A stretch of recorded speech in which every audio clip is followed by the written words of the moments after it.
बच्चों, पिछले कुछ अध्यायों में हमने देखा कि देश की अर्थव्यवस्था के तीन आधार हैं, यानी कि तीन ऐसे अलग अलग क्षेत्र हैं जहां से देश की अर्थव्यवस्था चलती है, जिनके विकास करने से देश की अर्थव्यवस्था मजबूत होती है, लोगों को रोजगार मिलता है, प्रति व्यक्ति आय बढ़ती है और उसके साथ साथ राष्ट्रीय आय भी बढ़ती है। इसलिए ही इन तीनों क्षेत्रों को अर्थव्यवस्था का आधार कहा गया। तो पिछले अध्याय में हमने अर्थव्यवस्था के एक आधार यानी कि कृषि क्षेत्र के बारे में जाना। हमने देखा कि किस प्रकार कृषि अपना विकास करते करते एक ऐसी स्थिति में आ गई जिससे वो देश के जीडीपी में एक बड़े हिस्सेदारी के रूप में सामने आई। देश की आज़ादी से लेकर आज तक की स्थिति कृषि की क्या रही, इसके बारे में हमने जाना। हमने देखा कि किस प्रकार कृषि के अलग अलग क्षेत्रों का देश के विकास में, देश की अर्थव्यवस्था में, जीडीपी में योगदान रहा। बिल्कुल ऐसा ही इतिहास कुछ अर्थव्यवस्था के दूसरे आधार यानी कि उद्योग का भी रहा। उद्योगों की अगर हम बात करें तो आज़ादी के समय देश में जो उद्योग थे वो बहुत ज़्यादा विकसित नहीं थे। बहुत सारी समस्याएं थी, बहुत सारे जो हमको कच्चे माल की ज़रूरत थी देश में उद्योगों को चलाने के लिए, वो भी हमारे देश में नहीं थे। जो उद्योग थे वो भी काफ़ी बीमार रुग्ण पड़े हुए थे। बहुत प्रयास करने के बाद भी इन उद्योगों का विकास उतना नहीं किया जा सका जिससे देश की जो आवश्यकताएं हैं, चाहे वो रोजगार संबंधी हो, चाहे वो खाद्यान्न संबंधी हो या अन्य वस्तुओं के उपभोग से संबंधी हो, उनको पूरा नहीं किया जा सका। हाँ, लेकिन देश के आज़ादी के बाद लगातार एक विकासशील देश का सफ़र जब शुरू हुआ तो उद्योगों ने धीरे धीरे गति पकड़ी।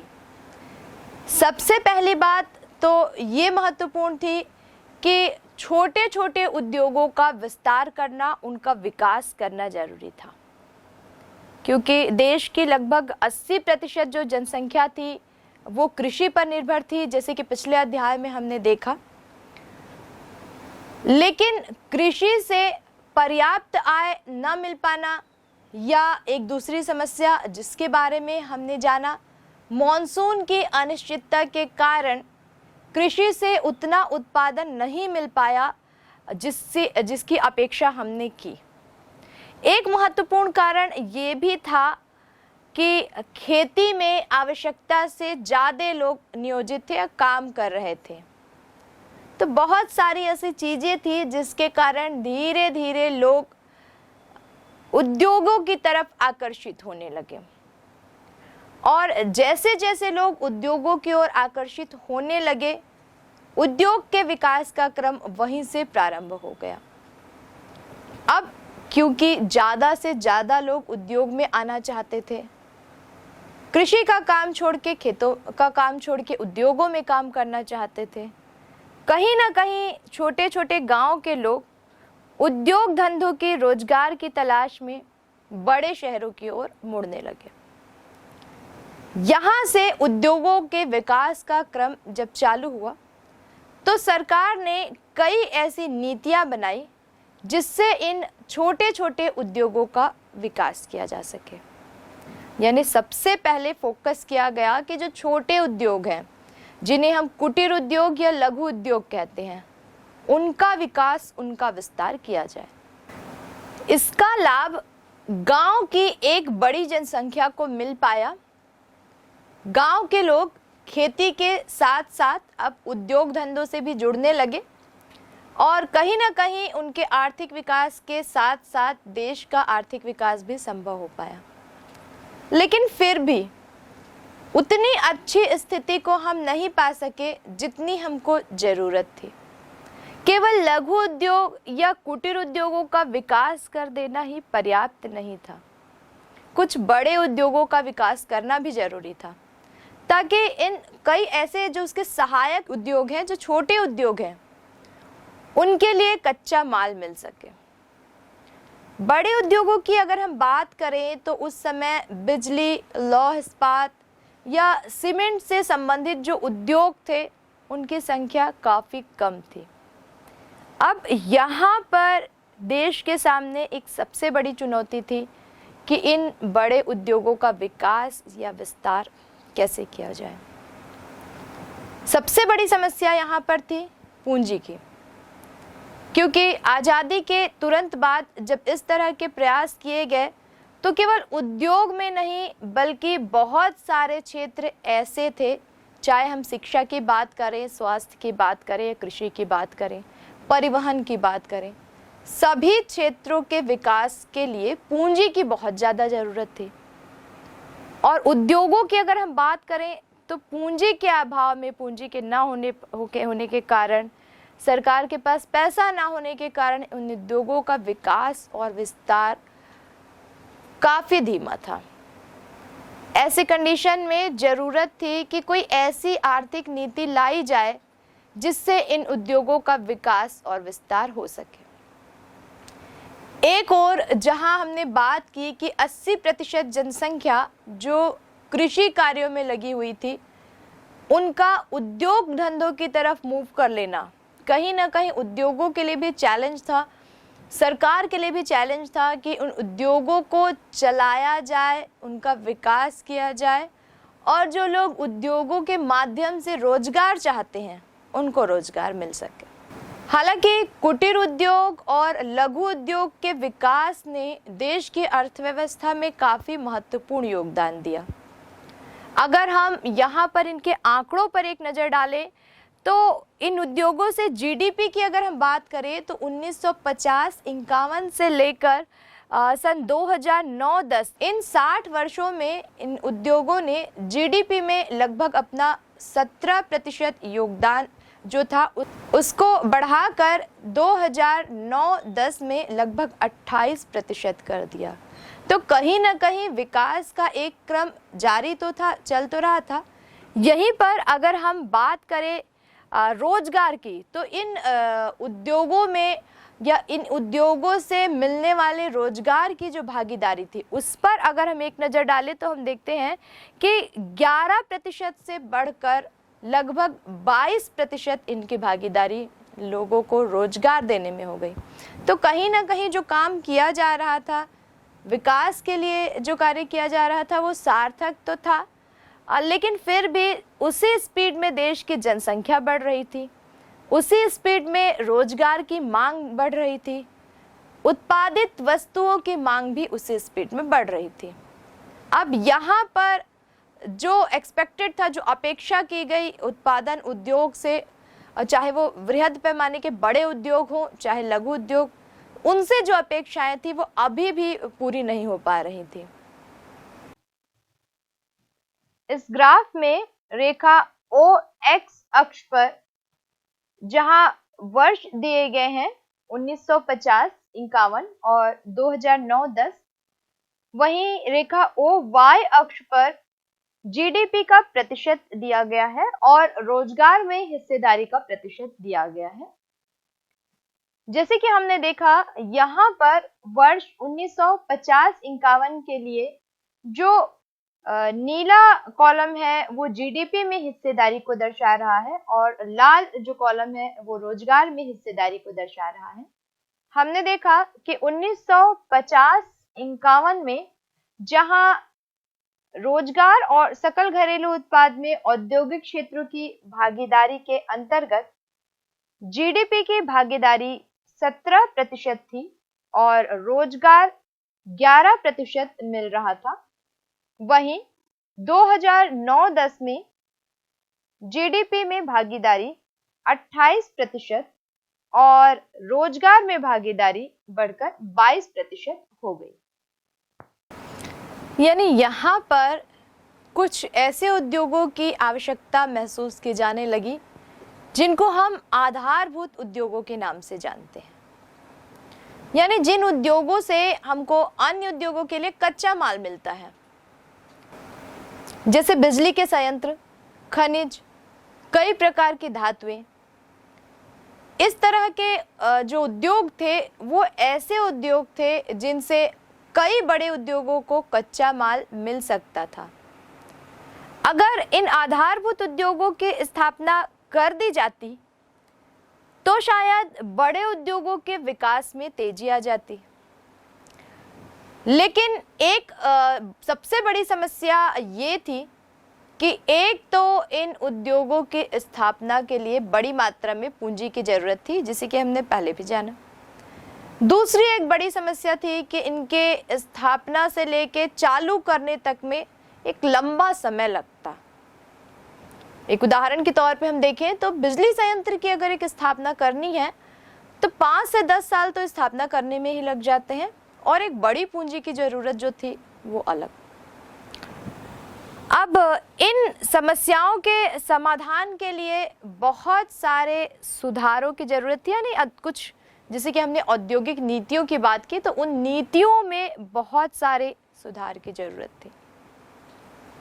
यहां से शुरू होता है उद्योगों के क्षेत्र में सुधारों का दौर। अब क्योंकि आधारभूत उद्योगों की स्थापना करना बहुत जरूरी था, साथ में क्योंकि एक बड़ी जनसंख्या लघु और कुटीर उद्योगों में भी नियोजित थी, वो वहां से रोजगार प्राप्त कर रहे, तो उनका भी विकास करना जरूरी था। दूसरा, विकास के साथ साथ इन उद्योगों को संरक्षण प्रदान करना भी जरूरी था, उनको बचाए रखना, उनको सुरक्षित रखना भी जरूरी था। ऐसे कंडीशन में प्रयास किया गया कि लघु और कुटीर उद्योगों का जो क्षेत्र है वो अलग कर दिया जाए। कुछ उत्पादन, कुछ वस्तुओं का जो उत्पादन था वो लघु और कुटीर उद्योगों तक सीमित कर दिया गया। जैसे हम अभी भी देखते हैं हैंडलूम, हथकरघा उद्योग जो है वो लघु और कुटीर उद्योगों तक ही सीमित है। इसका एक बड़ा कारण ये था कि अगर बड़ी कंपनियों को, अन्य निजी कंपनियों को इसमें आने की अनुमति दी जाए तो इन छोटे उद्योगों को इन बड़ी कंपनियों से कंपटीशन करना पड़ेगा, प्रतिस्पर्धा करना पड़ेगा, और शायद ये छोटे उद्योग उन बड़ी कंपनियों के सामने, बड़े उद्योगों के सामने टिक ना पाए और समाप्त हो जाए। अगर ऐसा हुआ तो इन उद्योगों में, इन कुटीर और लघु उद्योगों में जो एक बड़ी जनसंख्या, एक बहुत सारे लोगों का जो समूह रोजगार प्राप्त कर रहा है, शायद उसका रोजगार छिन जाए। तो इन सब समस्याओं से बचने के लिए एक तो लघु और कुटीर उद्योगों के उत्पाद निश्चित कर दिए गए, पृथक कर दिए गए, अलग कर दिए गए। बड़े उद्योग जो थे उनसे कंपटीशन में ये हार ना जाए या परेशानी ना हो जाए, बंद ना हो जाए, इसलिए बड़े उद्योगों के लिए जो व्यवस्था थी उद्योगों को लगाने की, चालू करने की और चलाए रखने की, उसमें थोड़ी सी जटिलता लाई गई। यानी लाइसेंसिंग प्रणाली लागू करने के साथ साथ ऐसे बहुत सारे नियम बना दिए गए जिससे इन बड़े व्यापारों को की जो प्रतिस्पर्धा है उनसे छोटे व्यापारी जो है, छोटे उद्योग जो है वो प्रभावित ना हो, बंद ना हो। हालांकि ये व्यवस्था ला तो दी गई लेकिन इसके अच्छे प्रभाव भी पड़े। कुटीर उद्योग लगातार तरक्की करते गए, लेकिन फिर भी कहीं ना कहीं जो बड़े उद्योग थे उनमें एक विपरीत परिस्थिति बनने लगी, उनको परेशानियां होने लगी। आइए देखें कि इस नीति से बड़े उद्योगों के सामने कौन कौन सी समस्याएं खड़ी हो गई। सबसे पहली समस्या तो आ गई जटिलता की। जब लाइसेंसिंग व्यवस्था लागू की गई तो बहुत सारे ऐसे फॉर्मेलिटीज आ गए, बहुत सारे ऐसे नियम कानून आ गए जिससे बड़े व्यापारी जो थे वो कहीं ना कहीं कोई नया उद्योग स्थापित करने में हिचकिचाने लगे, घबराने लगे, क्योंकि इतनी सारी फॉर्मेलिटीज उनके सामने थी लाइसेंसिंग के लिए। एक जो दूसरी महत्वपूर्ण समस्या आई वो थी कागजी कार्यवाही की। अब जाहिर सी बात है कि लाइसेंसिंग व्यवस्था के द्वारा ये शुरू किया जाने लगा सारा बड़ा उद्योग, तो कागजी कार्यवाही जो थी वो कहीं ना कहीं बढ़ गई। बहुत सारे फॉर्मेलिटीज पूरे करने के बाद ही एक व्यापारी उद्योग को स्थापित कर पा रहा था, तो एक ये बहुत बड़ी समस्या आ गई।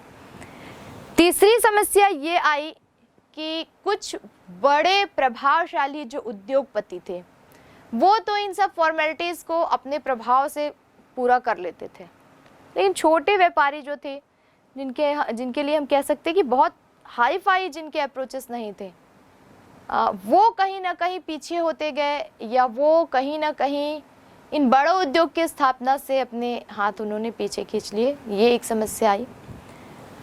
साथ ही देखा गया कि जो छोटे उद्योग थे वो पिछड़ते गए, क्योंकि इतनी फॉर्मेलिटीज़ चाहिए, इतनी कागजी कार्यवाही चाहिए, बड़े व्यापारियों से प्रतिस्पर्धा करना है, तो कहीं ना कहीं उनको पूंजी की ज़रूरत थी जो कि पूरी नहीं हो पाई, और लगातार ये जो छोटे व्यापारी थे वो पिछड़ते चले गए। एक समस्या ये भी देखने को मिली कि बहुत ज़्यादा तकनीकी विकास यहाँ पर नहीं हो पाया, क्योंकि आर्थिक नीति के तहत बहुत सारे ऐसे नियम बनाए गए जिससे तकनीकों के आयात निर्यात पे भी रोक लगा दी गई। बहुत सारी फॉर्मेलिटीज़ ऐसी थी जिससे टेक्निकल प्रोग्रेस जो था उद्योगों का वो पिछड़ता गया। एक महत्वपूर्ण बात यह आई कि उत्पादन की मात्रा को सीमित कर दिया गया था, यानी एक व्यापारी किसी वस्तु का कितना उत्पादन करेगा ये अब सरकार निश्चित कर रही थी। तो कई बार ऐसा हुआ कि क्षमता होते हुए भी व्यापारियों को अपना उत्पादन जो था वस्तुओं का वो सीमित रखना पड़ा। यहाँ पर जो बड़े कारखाने, बड़ी कंपनियां थी वो घाटे में जाने लग रही थी। साथ ही साथ एक महत्वपूर्ण बात यह हुआ कि शुरू में इन नीतियों के कारण औद्योगिक विकास बहुत तेजी से एक बार तो हुआ, लेकिन ये जो समस्याएं थी, इन समस्याओं के कारण धीरे धीरे फिर ये विकास कम होता गया। धीरे धीरे जहां रोजगार बढ़ रहा था, अब वो रोजगार लोगों से छिनता गया, कम होता गया। इसका सबसे बड़ा परिणाम ये हुआ कि जो कंपनियां स्थापित की गई थी धीरे धीरे वो घाटे में चलने लगी। घाटे में चलने के कारण धीरे धीरे वो बंद होने लगी। देश के सामने बहुत सारी बीमार पड़ी औद्योगिक इकाइयां थी जिनके लिए कोई महत्वपूर्ण कार्य, कोई महत्वपूर्ण कदम नहीं उठाया जा सका। एक जो अपेक्षा थी, एक रोजगार लोगों को मिलेगा, अच्छा उत्पादन, अच्छे वस्तु का उत्पादन, उसका उपभोग हमारे देश के लोग कर सकेंगे, ये अपेक्षाएं कहीं ना कहीं अधूरी रह गई। और इन सब की वजह से कहीं ना कहीं पूंजी की समस्या और बेरोजगारी की समस्या देश पर हावी होती गई। तो सुधारों का ये दौर कुछ इस तरह चला कि एक बार तो लगातार छोटे उद्योग और बड़े उद्योग दोनों में सुधार आया, लेकिन क्योंकि हर नीति सफल हो जाए ऐसा संभव नहीं है, कहीं ना कहीं विकास का ये जो क्रम था वो धीमा पड़ गया। बहुत सारी कठिनाइयां सामने आईं और वापस हमको उन्हीं विपरीत परिस्थितियों का सामना करना पड़ा। ऐसा नहीं है कि इन समस्याओं से निपटने के लिए कोई प्रयास नहीं किए गए। ये जो समस्याएं छोटे और बड़े दोनों तरह के उद्योगों के सामने थी, इनको हल करने के लिए बाद में औद्योगिक नीति 1990 के दशक में लाई गई। इसके काफी अच्छे परिणाम देखने को मिले। एक बात अगर हम करें इन औद्योगिक नीतियों की, इसमें क्या अच्छी बात थी और इससे क्या लाभ हुआ, क्या पॉजिटिव हमको मिला इन नीतियों से, तो सबसे पहले हमने देखा कि उदारीकरण की नीति जो अपनाई गई, यानी पहले हमने देखा कि बहुत सारी कठिनाइयां आ रही थी उद्योगों को स्थापित करने में।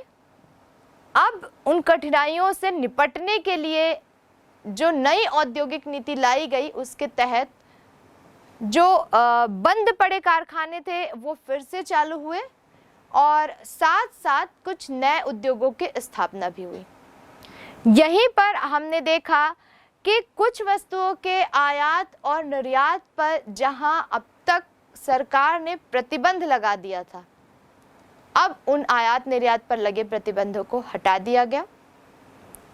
एक महत्वपूर्ण बात यहाँ ये देखने को मिली कि बहुत सारे क्षेत्र ऐसे थे जो सार्वजनिक सरकार के द्वारा जो स्थापित थे, और क्योंकि वो कहीं ना कहीं कोई ना कोई समस्या के कारण बंद पड़ गए थे, उनको निजी क्षेत्रों के हाथ में दे दिया गया और उनको फिर से चालू करने का प्रयास किया गया।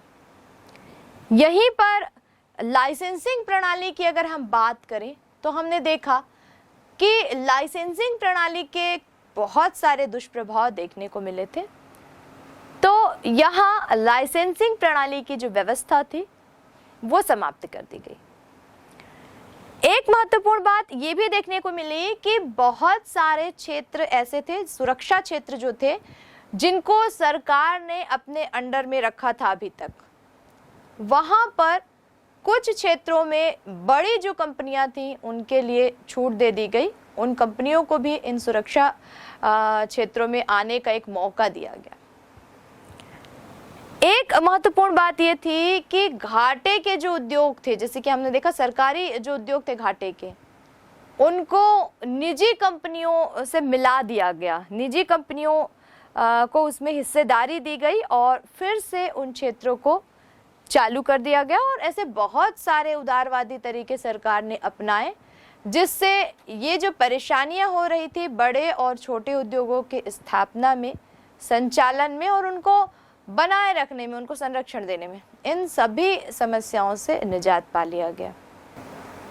अब क्योंकि उद्योग धंधे तेजी से बढ़ रहे थे, विकसित हो रहे थे, ऐसे कंडीशन में सबकी एक्सपेक्टेशन थी कि रोजगार भी बढ़ेगा, उद्योगों की संख्या बढ़ेगी तो उसी के अनुपात में रोजगार भी हमको मिलेगा।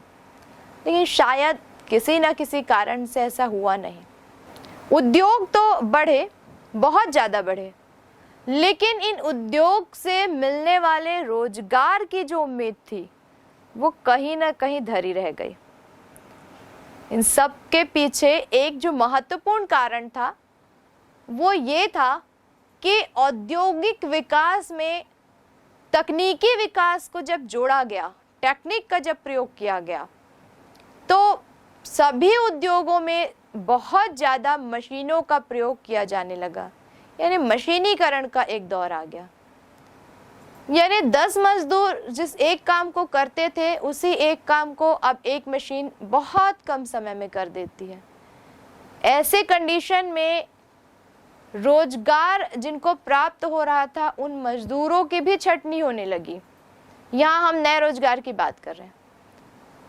तो मशीनीकरण के इस दौर में उद्योग तो बढ़े, लेकिन इन उद्योगों से मिलने वाला जो रोजगार था वो अपेक्षाकृत कम होता गया। यहाँ हम अगर बात करें उद्योगों के उपक्षेत्रों की, तो ये जो हमने समस्या देखी कि उद्योग के साथ साथ रोजगार नहीं बढ़ा, यानी उद्योग के साथ रोजगार कैसे बढ़े, इस पूरी प्रक्रिया को समझने के लिए अगर हम इनके उपक्षेत्रों की बात करें तो हम देखते हैं कि इन उद्योगों के कुछ ऐसे उपक्षेत्र हैं जिनके आधार पर हम अगर स्थापना कर दी जाए तो हम ये कह सकते हैं कि रोजगार भी इनसे बढ़ेगा। इन्हीं उपक्षेत्रों में हम बात करते हैं विनिर्माण यानी कि मैन्युफैक्चरिंग की। बहुत सरल शब्दों में अगर हम कहें तो कुछ क्षेत्र जिसे हमने पहले भी देखा, आधारभूत क्षेत्रों के अंतर्गत हम जिनकी बात करते हैं, जैसे बिजली, गैस, जल आपूर्ति, खनिज संसाधन, ये सारे जो उद्योग हैं विनिर्माण के क्षेत्र में आते हैं। सीधे सीधे शब्दों में अगर हम इसको समझें तो उद्योग यानी कि एक ऐसा क्षेत्र जहां किसी भी वस्तु का हम रूप परिवर्तन कर दें, बदल दें, उसमें हम किसी प्रकार का रासायनिक या भौतिक परिवर्तन कर दें, तो पहले जो वस्तु थी उसको और अधिक उपयोगी बनाया जा सकता है। जैसे हमने उद्योगों के अंतर्गत पहले भी पढ़ा था कि अगर किसी वस्तु का अगर आकार प्रकार हम चेंज कर दें, उसके भौतिक रूप से हम उसको परिवर्तित कर दें, तो वो पहले से अधिक उपयोगी हो जाती है। अगर हम बात करें नदियों के किनारे पड़ी रेत, उनको अगर हम स्थान परिवर्तन के द्वारा उपयोगी बना दें लकड़ियां जो कुछ टेढ़े मेढ़े आकार में कटी पड़ी हैं, उनको हम रूप परिवर्तन करके, उनका आकार परिवर्तन करके फर्नीचर बना दें। तो इस प्रकार के जो विनिर्माणी उद्योग है वो कहीं ना कहीं रोजगार प्रदान कर पाने में सहायक सिद्ध होंगे। एक अगर हम बात करें इनके जीडीपी में योगदान की, तो हमने देखा कि 2009-10 में ये जो उद्योग थे इनकी हिस्सेदारी जीडीपी में जहां 16% थी, वहीं लगभग इनमें 5 करोड़ लोग नियोजित थे। यानी कहीं ना कहीं यह उपक्षेत्र अर्थव्यवस्था के विकास में उतना ही महत्वपूर्ण योगदान दे रहे हैं जैसे कि मुख्य उद्योग दे रहे हैं। ये जो विनिर्माण क्षेत्र है, देखा जाए तो ये किसी भी देश की अर्थव्यवस्था का आधार माने जाते हैं। और जैसे कि हमने देखा कि इन विनिर्माण क्षेत्र के उद्योगों का देश की जीडीपी में भी एक महत्वपूर्ण योगदान होता है। यहीं पर अगर हम बात करें इन विनिर्माण उद्योगों की, तो एक ग्राफ के द्वारा, एक टेबल के द्वारा आइए हम इसको और अच्छे से समझने का प्रयास करें। इस्पात का उत्पादन जानने के लिए इस आरेख में हम देख रहे हैं कि रेखा OX पर वर्ष दिए गए हैं और रेखा OY पर उत्पादन दिया गया है जो कि लाख टन में है। हमने देखा कि जहां 2007-8 में इस्पात का उत्पादन 50 लाख टन था, वहीं ये 2008-9 में बढ़कर 59 लाख टन हो गया। 2009-10 में इस्पात का उत्पादन बढ़कर 65 लाख टन हो गया। 2011-12 में इस्पात का उत्पादन फिर से बढ़ के 70 लाख टन हो गया और 2011-12 में इस्पात का उत्पादन और बढ़कर 72 लाख टन हो गया। इन विनिर्माण उद्योगों की अगर हम बात करें तो खाद्य प्रसंस्करण यानी कि फूड प्रोसेसिंग प्लांट जो है, वस्त्र उद्योग जो है जिन्हें हम टेक्सटाइल मिल कहते हैं, और तीसरा अगर हम देखें तो इन्हीं में जुड़ा हुआ होता है लौह इस्पात संयंत्र। ये कुछ ऐसे विनिर्माण उद्योग हैं जिनके विकास के साथ साथ देश के अन्य बड़े और छोटे उद्योगों का विकास जुड़ा हुआ रहता है। यहीं पर अगर हम बात करें खाद्य प्रसंस्करण यानी फूड प्रोसेसिंग की, तो एक बड़ा योगदान देश के उद्योगों के विकास में ये देता है। साथ ही रोजगार में भी एक बड़ा योगदान देता है, लोगों को रोजगार देने के लिए। लौह इस्पात की भी स्थिति काफी अच्छी कही जा सकती है, लेकिन वस्त्र उद्योगों की अगर हम बात करें तो ये एक ऐसा क्षेत्र है जो पूरी तरीके से आत्मनिर्भर है हमारे देश में। यानी हमको किसी अन्य देशों पर निर्भर नहीं रहना पड़ता है वस्त्र उद्योगों के लिए, इनके कच्चे माल के लिए। यहाँ अगर हम देखें तो खाद्य प्रसंस्करण यानी फूड प्रोसेसिंग सिस्टम जो है 2007 से लेकर 2011-12 तक इनमें रोजगार की स्थिति किस प्रकार रही, आइए इस पर एक नजर डालें। खाद्य प्रसंस्करण उद्योग में रोजगार की स्थिति इस तालिका में दिखाई गई है। पहला, वर्ष 2007-8 में रोजगार 15 लाख, दूसरा वर्ष 2008-9 में रोजगार 15.5 लाख, तीसरा वर्ष 2009-10 में रोजगार 16 लाख, चौथा वर्ष 2010-11 में रोजगार 16.5 लाख, पांचवा वर्ष 2011-12 में रोजगार 17.75 लाख रहा। इस तालिका को अगर हम ग्राफ के द्वारा प्रस्तुत करें तो हम देखते हैं कि रेखा OX अक्ष पर वर्षों की संख्या, वर्ष अंकित किए गए हैं और रेखा OY पर रोजगार दिए गए हैं लाखों में। तालिका के आधार पर हम देखते हैं कि वर्ष 2007-8 में रोजगार 15 लाख था। 2008-9 में रोजगार बढ़कर 15.5 लाख हो गया। वर्ष 2009-10 में फिर से रोजगार बढ़कर 16 लाख हो गया। वर्ष 2010-11 में रोजगार बढ़कर 16.5 लाख हो गया और वर्ष 2011-12 में रोजगार बढ़कर 17.75 लाख हो गया। इस प्रकार इस ग्राफ से यह स्थिति स्पष्ट हो जाती है कि लगातार 2007 से 2012 में इन उद्योगों से मिलने वाले रोजगार बढ़ते गए। तो हमने देखा कि किस तरह इन उद्योगों के विकास और विस्तार के साथ जहां एक और रोजगार की बहुत सारी संभावनाएं हमको देखने को मिली, बहुत से, जैसे हमने पहले भी देखे आंकड़े कि रोजगार का जो प्रतिशत था उसमें काफ़ी वृद्धि भी हुई।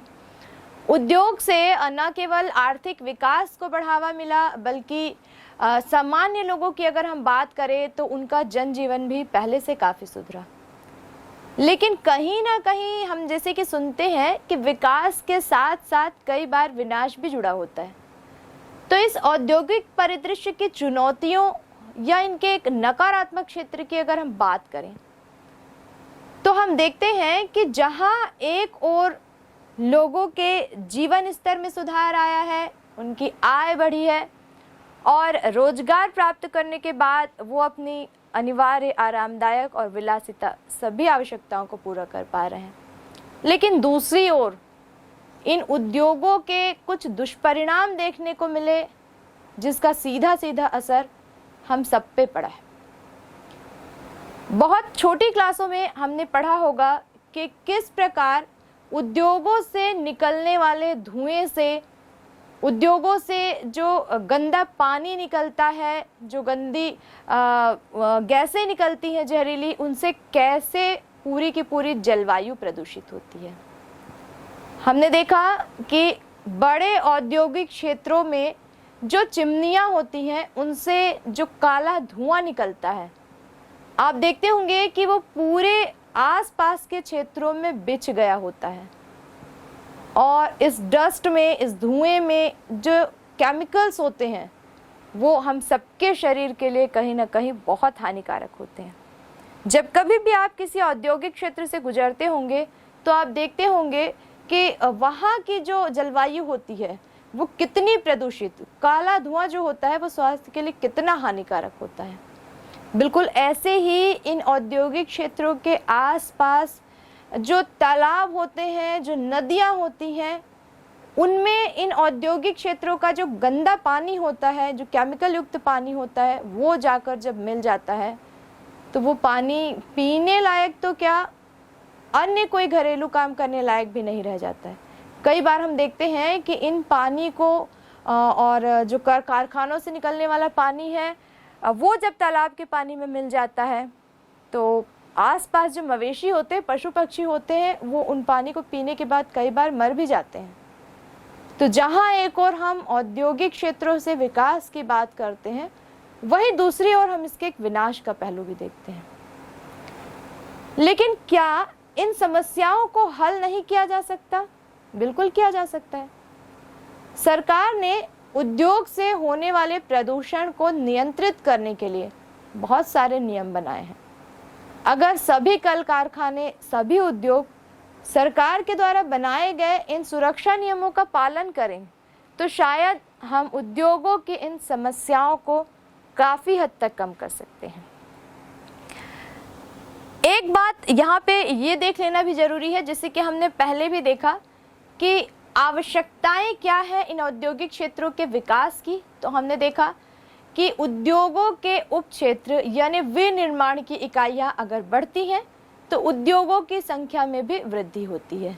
इन विनिर्माण इकाइयों की स्थापना करना या इनके द्वारा आर्थिक विकास संभव कर पाना और साथ ही देश में लोगों को रोजगार के पर्याप्त अवसर उपलब्ध करा पाना, ये सारी चीज़ें हैं जिनके कारण हमको उद्योगों पर नियंत्रण न लगाकर उद्योग से जो हमको नुकसान हो रहा है और उस नुकसान को रोकने के लिए सुरक्षा के जो नियम बनाए गए हैं उनको फॉलो करना ज़्यादा जरूरी है। एक महत्वपूर्ण बात यहाँ पर जब हम उद्योगों की कर रहे हैं तो श्रमिकों की समस्याओं के बारे में भी कुछ हमको जान लेना चाहिए। ऐसे अगर हम देखें तो अपने आसपास हमको कई तरह के लोग काम करते हुए दिखाई देते हैं। श्रमिकों की बात अगर हम करें तो इनको हम दो क्षेत्रों में बांटकर इनकी समस्याओं का अध्ययन कर सकते हैं। एक होता है संगठित क्षेत्र और दूसरा होता है असंगठित क्षेत्र। आइए संगठित क्षेत्र और असंगठित क्षेत्र में अंतर के आधार पर हम इसके जो इसकी मीनिंग है इसको समझने का हम प्रयास करें। वास्तव में अगर हम संगठित क्षेत्र की बात करते हैं तो ये एक ऐसा क्षेत्र होता है जहां पर रोजगार जो होता है श्रमिकों का वो नियमित होता है। जब वो वहां पर काम करते हैं संगठित क्षेत्रों में तो वो अपने आप को बहुत सुरक्षित महसूस करते हैं कि उनका जो रोजगार है वो नियमित रहेगा, वहां से उनको बहुत आसानी से हटाया नहीं जा सकता। इसके विपरीत अगर हम असंगठित क्षेत्रों की बात करते हैं तो असंगठित क्षेत्र के जो श्रमिक होते हैं उनका जो रोजगार होता है वो थोड़ा सा अनिश्चित होता है, यानी जब चाहे उनको हटाया जा सकता है। हमेशा वो एक डर में जीते हैं कि कभी उनका जो रोजगार है वो खत्म हो सकता है। दूसरा हम इसमें देखते हैं कि जो संगठित क्षेत्र जो होते हैं वहाँ के मजदूरों का, उनके श्रमिकों का कार्य जो होता है वो सुनिश्चित होता है, यानी एक वर्क उनको बता दिया जाता है कि आपको ये काम करना है। लेकिन असंगठित क्षेत्र के जो मजदूर होते हैं उनका कोई सुनिश्चित काम नहीं होता है। कभी भी जरूरत के आधार पर जो मालिक होता है वो उनके काम को बदल देता है। एक महत्वपूर्ण बात यहाँ पर हम ये भी देखते हैं कि संगठित क्षेत्र जो होते हैं सरकार के द्वारा पंजीकृत होते हैं, बहुत सारे नियम कानून के अंतर्गत वो स्थापित किए जाते हैं। यही कारण है कि यहाँ के श्रमिकों का जो रोजगार होता है वो सुरक्षित होता है अपेक्षाकृत असंगठित क्षेत्रों के, क्योंकि सरकार के द्वारा पंजीकृत ये क्षेत्र नहीं होते हैं। जो भी इनका मालिक होता है, जो भी उद्योगपति होता है, वो अपनी सुविधा के अनुसार जब चाहे श्रमिकों को निकाल सकता है या भर्ती कर सकता है। और यही कारण है कि सरकार का इन संगठनों पर किसी प्रकार का नियंत्रण ना हो पाने के कारण, कोई दबाव ना हो पाने के कारण ये उद्योग, इन उद्योगों के मालिक श्रमिकों पर अपनी मनमानी करते हैं। लेकिन संगठित उद्योगों की सबसे महत्वपूर्ण बात यह है कि इन उद्योगों में श्रमिकों को जो वेतन निर्धारित किया जाता है उस वेतन के अतिरिक्त बहुत सारी वैतनिक और अवैतनिक सुविधाएं भी मिलती हैं। जैसे वो छुट्टी वेतन के साथ ले सकते हैं, यानी कि वो छुट्टी भी आसानी से ले सकते हैं, उनको वेतन भी मिलता है। सेवानिवृत्त होने पर उनको पेंशन की भी सुविधा होती है। किसी भी प्रकार के दुर्घटनाग्रस्त हो जाने पर या किसी तरह से बीमार पड़ जाने पर इलाज का खर्चा भी उनको मिलता है। तो ऐसे बहुत सी सुविधाएं होती हैं जो संगठित क्षेत्रों के मजदूरों को तो मिलती हैं, लेकिन असंगठित क्षेत्रों के मजदूरों को नहीं मिल पाती। अब औद्योगिक क्षेत्र के साथ साथ हम इसके दूसरे पहलू यानी सेवा क्षेत्र की बात करें तो हम कुछ आंकड़ों के आधार पर देखते हैं कि पहले से अब सेवा क्षेत्रों का काफ़ी विकास हो चुका है और आर्थिक विकास में इनका अच्छा खासा योगदान देखने को मिल रहा है। दूसरी ओर हम देखते हैं कि सेवा क्षेत्र में बहुत सारी नई तकनीक आ जाने के कारण इन क्षेत्रों का विकास काफ़ी तेज़ी से हुआ है। इसी के अंतर्गत हम देखते हैं कि मोबाइल, कंप्यूटर या इंटरनेट सेवाएं, ये ऐसी सेवाएं हैं जिनमें वर्तमान में सबसे ज़्यादा विकास की संभावनाएं हैं। आप खुद देखते होंगे कि पहले की अपेक्षा हम अपना काम कुछ अलग तरीके से आज करने लगे हैं। शिक्षा हो, स्वास्थ्य हो, परिवहन हो या कोई भी क्षेत्र हो, सबके सब हाईटेक हो गए हैं। हम टेक्नोलॉजी का प्रयोग इन सभी क्षेत्रों में कर रहे हैं। यहाँ तक कि आप जो वीडियोस देख रहे हैं वो भी कहीं ना कहीं इन नई तकनीकों से ही बनाया गया है। इंटरनेट के बारे में अगर हम देखें तो आज एक बड़ी जनसंख्या, एक बड़ी आबादी इंटरनेट का प्रयोग कर रही है अपने छोटे छोटे काम को करने के लिए। तो हालांकि सेवा क्षेत्रों में नवीन तकनीक आ जाने से बहुत सारे परिवर्तन हुए हैं, लेकिन फिर भी अगर हम बात करें तो जितनी स्पीड में सेवा क्षेत्रों का विकास हुआ है उस अनुपात में वो लोगों को रोजगार नहीं दे पाए हैं। कारण बिल्कुल सिंपल है, क्योंकि हम टेक्नोलॉजी पे काम करते हैं तो काम तो बहुत सारा हो जाता है, लेकिन लोगों की संख्या अगर हम बात करें कि प्रति व्यक्ति रोजगार की संख्या, तो लोगों की संख्या इसमें बहुत कम है, कम जरूरत पड़ती है, इसलिए ज़्यादा लोगों को ये क्षेत्र रोजगार नहीं दे पाता है। जीडीपी की अगर हम बात करें तो यहाँ पर हम एक ग्राफ के आधार से समझ सकते हैं कि सकल घरेलू उत्पाद में सेवा क्षेत्र और रोजगार प्रदान करने का अनुपात क्या है। सकल घरेलू उत्पाद में सेवा क्षेत्र एवं रोजगार की भागीदारी को हम इस ग्राफ की सहायता से समझ सकते हैं। इस ग्राफ में रेखा ओ एक्स अक्ष पर वर्ष दिया गया है और रेखा ओ वाई अक्ष पर जीडीपी दी गई है और रोजगार का प्रतिशत दिया गया है। नीला कॉलम यहाँ जीडीपी को प्रदर्शित करता है और लाल कॉलम रोजगार में हिस्सा दर्शाता है। तो जैसे कि हमने जाना, वर्ष 1950-51 के सकल घरेलू उत्पाद में सेवा क्षेत्र का योगदान 30% था। रोजगार में सेवा क्षेत्र की हिस्सेदारी उन्हीं वर्षों में, यहाँ पे हम जैसे कि देख रहे हैं, 17% थी। तो आपने देखा सेवा क्षेत्र के बारे में, लेकिन जैसे कि हमने बात की कि जिस स्पीड में सेवा क्षेत्रों का विकास हुआ उतनी ही स्पीड में सेवा क्षेत्रों में रोजगार में वृद्धि तो नहीं हुई। क्यों ऐसा हुआ, इसको समझने के लिए हम सेवा क्षेत्र के उपक्षेत्र को समझें। जैसे हमने देखा कि उद्योगों का तेजी से विकास हुआ, उद्योगों की संख्या में वृद्धि हुई, लेकिन उसी अनुपात में रोजगार में वृद्धि क्यों नहीं हुई। इसके लिए हमने इसके बहुत सारे उपक्षेत्र देखे उद्योगों के। अब यहाँ पर भी यही समस्या है कि सेवा क्षेत्रों का विकास हुआ, विस्तार हुआ, व्यापक पैमाने पर हुआ, लेकिन उस स्पीड में रोजगार में विस्तार क्यों नहीं हुआ। इसको समझने के लिए आइए हम इसके उपक्षेत्रों के बारे में जानें। अब सेवा क्षेत्रों के लिए इसके जो उपक्षेत्र होते हैं उसमें बहुत तेजी से परिवर्तन आए। इनको समझने के लिए हम इन उपक्षेत्रों को 3 भागों में बांटकर इसका अध्ययन करेंगे। जैसे कि पहले भाग में हम यहाँ पर शामिल करेंगे व्यापार, होटल, रेस्टोरेंट, परिवहन, भंडारण और इस तरह की जो सुविधाएं हैं। दूसरे उपक्षेत्र में हम शामिल करते हैं बैंकिंग, बीमा और स्थायी संपदा, जिन्हें हम रियल एस्टेट बिजनेस कहते हैं। तीसरा उपक्षेत्र आता है सामुदायिक, सामाजिक या निजी सेवाओं का। तो पहले उपक्षेत्र पर अगर हम चलें तो हम यहाँ पर देखते हैं कि इन सेवाओं में व्यापार की जब बात की गई है तो ये व्यापार किसी भी तरह का हो सकता है, क्रय विक्रय से संबंधित हो सकता है। होटल व्यवसाय की अगर हम बात करें तो इनसे हम सभी परिचित हैं। होटल व्यवसाय जो होते हैं वो भी एक अपना सेवा प्रदान करते हैं। रेस्टोरेंट जो होते हैं वो भी सेवा क्षेत्र के महत्वपूर्ण उपक्रम होते हैं। और इसी तरह से हम देखते हैं परिवहन सेवाओं की अगर हम बात करें तो इनका क्षेत्र काफ़ी विस्तृत और व्यापक होता है। इसके अंतर्गत हम सड़क परिवहन, जल परिवहन, वायु परिवहन सभी को शामिल करते हैं।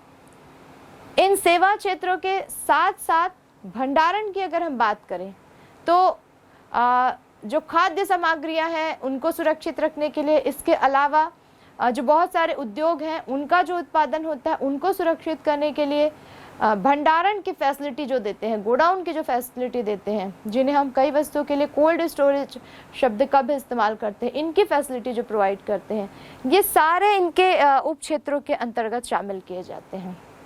दूसरा अगर हम देखें इन्हीं सेवा क्षेत्रों के अंतर्गत तो हमको संचार का एक बहुत बड़ा क्षेत्र दिखाई देता है।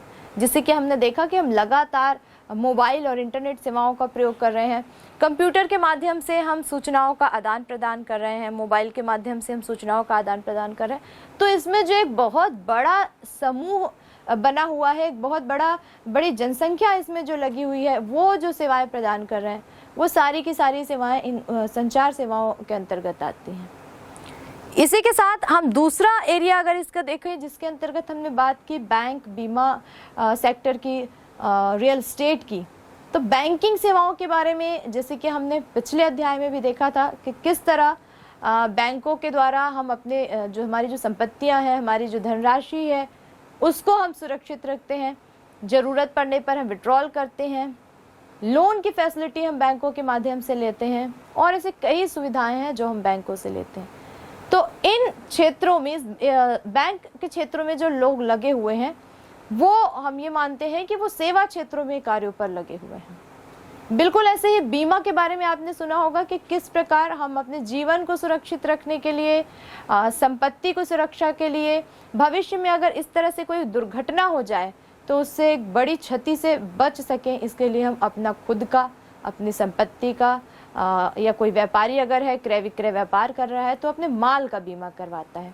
तो इस बीमा क्षेत्र में जो लोग नियोजित हैं, जो लगे हुए हैं, वो उनका उन सभी का सेवा क्षेत्र जो है वो बीमा के अंतर्गत आता है। रियल एस्टेट की अगर हम बात करें तो अब आप देखते होंगे कि पहले हम जो संपत्ति खरीदते थे, पहले हम जब घर खरीदते थे, जमीन जायदाद खरीदते थे, तो हमारा खरीदने का तरीका या सामने वाले का बेचने का तरीका अलग था। अब हम रियल एस्टेट बिजनेस जब से आ गया है तो हम देख रहे हैं कि हम अपनी संपत्तियों को खरीदने के लिए किसी एजेंट से, किसी रियल एस्टेट कोई एम्प्लॉय होता है उससे हम कांटेक्ट करते हैं, फिर वो हमको ज़मीन या मकान दिखाता है और फिर हम अपनी सुविधा अनुसार अपनी संपत्ति का चयन करते हैं। तो रियल एस्टेट के क्षेत्र में भी बहुत बड़ी एक जनसंख्या लगी हुई है, तो इनका सेवा क्षेत्र रियल एस्टेट के अंतर्गत आता है। तीसरे उपक्षेत्र की अगर हम बात करें तो इसमें सामुदायिक सेवाएं, जिसे हमने बात की, शिक्षा, स्वास्थ्य, परिवहन और वो सारी सुविधाएं जो एक सामान्य जनता को एक सही अच्छा जीवन जीने के लिए जरूरी है, वो सारी सेवाएं इसके अंतर्गत आती हैं। सामुदायिक सहभागिता के साथ साथ यहाँ पर हम सामाजिक सहभागिता और निजी सेवाओं को भी इन सेवा क्षेत्रों के अंतर्गत शामिल करते हैं। तो ये तो हमने बात की कि जो सेवा क्षेत्र है उनके उप क्षेत्र क्या क्या होंगे। आइए इन सेवा क्षेत्रों के बदलते हुए स्वरूप पर एक नज़र डालें। बात करें अगर हम सेवा क्षेत्र के अब के स्वरूप पर, तो हमने देखा कि किस प्रकार तकनीकों के लगातार विकास से, यानी नई नई टेक्नोलॉजी आ जाने से सेवा क्षेत्रों का काफ़ी विकास और विस्तार हुआ है, लेकिन इनका सबसे ज़्यादा प्रभाव अगर देखा जाए तो इनके उप क्षेत्रों पर, जैसे बैंकिंग, बीमा, रियल एस्टेट, इस तरह की संस्थाओं पर पड़ा है। और अगर देखा जाए तो यही कारण है कि सेवा क्षेत्र में, जबकि जीडीपी में इसका योगदान लगभग 17% है, वहीं केवल 2% लोग ही इसमें नियोजित हो पा रहे हैं, क्योंकि सीधी सी बात है, ज़्यादा से ज़्यादा इसमें टेक्नोलॉजी का प्रयोग किया जा रहा है, यानी कम समय में कम लोगों के द्वारा ज़्यादा कार्य आसानी से हो जा रहा है, तो बहुत ज़्यादा लोगों को नियोजित करने की ज़रूरत नहीं पड़ रही है। और क्योंकि समय के अनुसार इनकी डिमांड अच्छी खासी है, इसलिए जीडीपी में इनका योगदान अच्छा खासा रहा है। यही हम बात करें 1990 के प्रारंभ में, जब संचार तकनीकें जो थी उनका जो स्वरूप था, और आज हम जिस संचार तकनीक का प्रयोग कर रहे हैं पूरी की पूरी वो टेक्नोलॉजी बेस्ड है। जैसे अगर हम बैंकिंग या बीमा संस्थाओं की बात करें तो पहले हम देखते थे कि इन क्षेत्रों में किसी भी प्रकार का कार्य करने के लिए या इन क्षेत्रों से संबंधित कोई भी सुविधाएं लेने के लिए हमको इन स्थानों पर जाना पड़ता था। जैसे बैंक में हमको पैसा जमा करने के लिए काफ़ी लंबी लाइन लगानी पड़ती थी, अब हम देखते हैं कि पैसा जमा करने की भी मशीन अवेलेबल है बैंकों में। वैसे ही पैसा निकालने के लिए भी हमको लाइन लगानी पड़ती थी, अब हम एटीएम का प्रयोग कर लेते हैं। बैंक से संबंधित कोई भी कार्य करने के लिए या खाता खुलवाने के लिए हम बहुत सारी कागजी कार्यवाही करते थे, जो कि अब पूरी तरीके से समाप्त होकर तकनीकों के माध्यम से काफ़ी आसान हो गई। बैंकों में बहुत सारे ऐप के माध्यम से ग्राहकों को सुविधाएं दी जा रही हैं। इन ऐप का प्रयोग करके हम पैसा बैंकों में जमा करना, निकालना, किसी दूसरे व्यक्ति को ट्रांसफ़र करना और इस तरह की बहुत सी सुविधाओं का प्रयोग घर बैठे मोबाइल या कंप्यूटर के माध्यम से हम कर पा रहे हैं। बिल्कुल ऐसी ही सुविधाएं हमको बीमा के क्षेत्र में भी मिल रही हैं। तो एक हम कह सकते हैं कि क्रांतिकारी परिवर्तन से इसने पूरा का पूरा सेवा क्षेत्र का स्वरूप परिवर्तित कर दिया, चेंज कर दिया है। और केवल बैंक या बीमा ही नहीं, अब हम देखते हैं कि जो भी हमारे आवश्यकता के बहुत सारे क्षेत्र थे वो पूरे के पूरे अब तकनीकों पर आधारित हो गए हैं। जिसे अगर हम बात करें शिक्षा की, तो हम देख रहे हैं कि अब घर बैठे अपने सब्जेक्ट की जो विषय वस्तु है उसको हमको मिल पा रही है, बहुत अच्छे से हम अपनी परीक्षाओं की तैयारी कर पा रहे हैं। इसी तरह से इंटरनेट में शिक्षा संबंधी बहुत सारी सामग्रियाँ भरी पड़ी है जिनको आप अपनी आवश्यकता के अनुसार ढूंढ सकते हैं, उनका उपयोग कर सकते हैं। स्वास्थ्य के क्षेत्र में अगर हम देखें तो इंटरनेट के माध्यम से हम काफ़ी सुविधाओं को प्राप्त कर सकते हैं। किसी हॉस्पिटल में नंबर लगाना हो तो पहले हमको वहाँ तक जाना पड़ता था, वेट करना पड़ता था, लेकिन अब हम ऑनलाइन प्रोसेस से इन बड़े बड़े अस्पतालों में अपना नंबर भी लगवा सकते हैं। साथ में चिकित्सा संबंधी बहुत सारी जानकारियां हम ऑनलाइन प्राप्त कर सकते हैं। परिवहन के क्षेत्र में हम देखें तो हम कितने हाईटेक हो गए हैं। पहले हमको अगर किसी ट्रेन की या बस की टिकट चाहिए होती थी तो हमको रेलवे स्टेशन या बस अड्डा जाना पड़ता था, लेकिन अब हम ऑनलाइन घर बैठे अपने टिकट बुक करा सकते हैं। यहाँ तक कि हम बहुत सारे ऐसे ऐप का प्रयोग करते हैं जिसके माध्यम से हम घर बैठे पता लगा सकते हैं कि जिस ट्रेन में हमको सफ़र करना है उस ट्रेन की तात्कालिक स्थिति क्या है। तो बहुत सारी सुविधाएं ऐसी हैं जो तकनीकों के आने के साथ साथ जिसमें क्रांतिकारी परिवर्तन आए हैं और उसका पूरा का पूरा लाभ हम ले सकते हैं। इन्हीं सेवा क्षेत्र के बदलते हुए स्वरूप में कदम रखा है BPO यानी business process outsourcing. Business process outsourcing एक ऐसा प्रोसेस है जिसने सेवा क्षेत्र की जो लिमिटेशन थी, उनकी जो सीमाएं थी, उनको भी काफ़ी विस्तृत कर दिया है। जैसे एक उदाहरण के आधार पर अगर हम BPO को समझें तो मान लीजिए कि इस एक कॉल सेंटर में कार्यरत एक कर्मचारी अमेरिका की किसी कंपनी के लिए कार्य करता है, उसके लिए सेवाएं देता है। अब अमेरिका का कोई निवासी अपने बैंकिंग संबंधी या अस्पताल संबंधी कोई इन्फॉर्मेशन लेना चाहता है तो डायरेक्ट वो उन बैंकों में अस्पताल में कॉल ना करके इनके जो कॉल सेंटर होते हैं या जिसे हम कह सकते हैं कि एक कस्टमर केयर की तरह जो उसको नंबर प्रोवाइड किए जाते हैं, वो उस नंबर पर कॉल करके जो भी जिससे भी संबंधित उसको जानकारियाँ चाहिए वो उस कॉल सेंटर से ले सकता है। कॉल सेंटर में जो व्यक्ति बैठा हुआ है वो उस व्यक्ति से संबंधित जो भी डेटा उसके पास उपलब्ध है उनको वो कंप्यूटर के माध्यम से निकाल कर जिस व्यक्ति को जानकारी चाहिए उनको वो भेज सकता है। यानी कि डायरेक्ट जहाँ से उसको जानकारी चाहिए वहाँ से ना लेकर उन संस्थाओं द्वारा प्रोवाइडेड जो कॉल सेंटर के नंबर होते हैं उनसे वो जानकारी प्राप्त कर सकता है। कुल मिलाकर सेवा क्षेत्र अपने कार्य को अलग अलग भागों में बांट देते हैं ताकि काम बहुत आसान हो जाए और जो उनके उपभोक्ता हैं उनको भी काफ़ी लाभ मिल सके। अब अगर इन्हीं सेवा क्षेत्रों के चुनौतियों की बात करें तो जैसे कि अब तक हमने देखा कि बहुत सारे उपक्षेत्र होने के बावजूद भी जहां एक और GDP में इनका योगदान अच्छा खासा रहा या वृद्धि होती रही, वहीं दूसरी ओर रोजगार में वृद्धि नहीं हुई। तो क्या कारण है इसके और कैसे इन सेवा क्षेत्रों से रोजगार में भी वृद्धि की जाए, ये जान लेना और इसका हल निकाल लेना एक बहुत बड़ी चुनौती है। यहीं पर अगर हम देखें तो एक कारण हमको ये भी दिखाई देता है कि सेवा क्षेत्र में ज़्यादातर अच्छे नॉलेज वाले जो उच्च प्रशिक्षित हम जिनको कहते हैं उनकी ज़रूरत होती है और हर किसी को इस क्षेत्र में रोजगार मिल जाए ऐसा संभव नहीं होता है क्योंकि बात यहाँ पर टेक्नोलॉजी की होती है। तो शायद यही कारण है कि इन क्षेत्रों से लोगों को रोजगार कम मिल पाता है। दूसरी महत्वपूर्ण एक चुनौती यहाँ पर ये भी है कि यहाँ इन क्षेत्रों में जो संगठित क्षेत्र में जो रोजगार के अवसर हैं वो अपेक्षाकृत कम है। जैसे कि हमने देखा कि संगठित क्षेत्र के जो श्रमिक हैं वो काफ़ी सुविधाजनक तरीके से काम करते हैं, सुरक्षित महसूस करते हैं, लेकिन यहाँ पर संगठित क्षेत्र जो है वो असंगठित क्षेत्र की अपेक्षा काफ़ी कम है। एक आंकड़ों पर अगर हम जाएं तो 2009-10 में जो आंकड़े थे वो ये बताते हैं कि संगठित क्षेत्र में काम करने वाले जो कर्मचारी हैं उनकी संख्या लगभग 30% है, जबकि इसी सेवा क्षेत्र में असंगठित कर्मचारियों का जो वर्ग है वो लगभग 70% है। तो ये एक बड़ी चुनौती है कि सेवा क्षेत्रों को संगठित किया जाए, संगठित समूह जो है उसमें ये सेवा क्षेत्र अपने कार्य करें। ये एक बहुत बड़ी चुनौती है।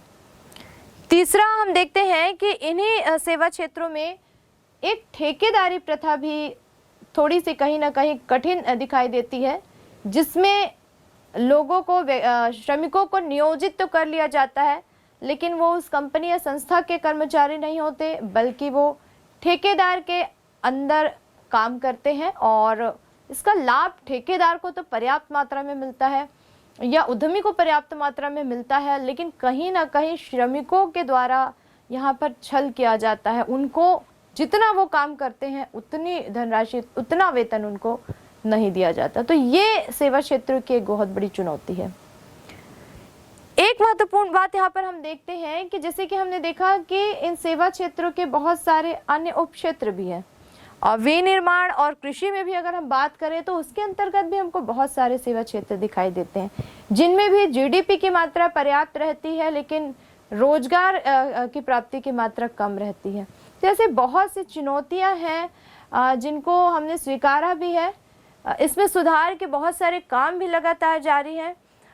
इस पूरे अध्याय में हमने देखा कि किस प्रकार उद्योग और सेवा क्षेत्र मिलकर देश के आर्थिक विकास में अपना योगदान दे रहे हैं।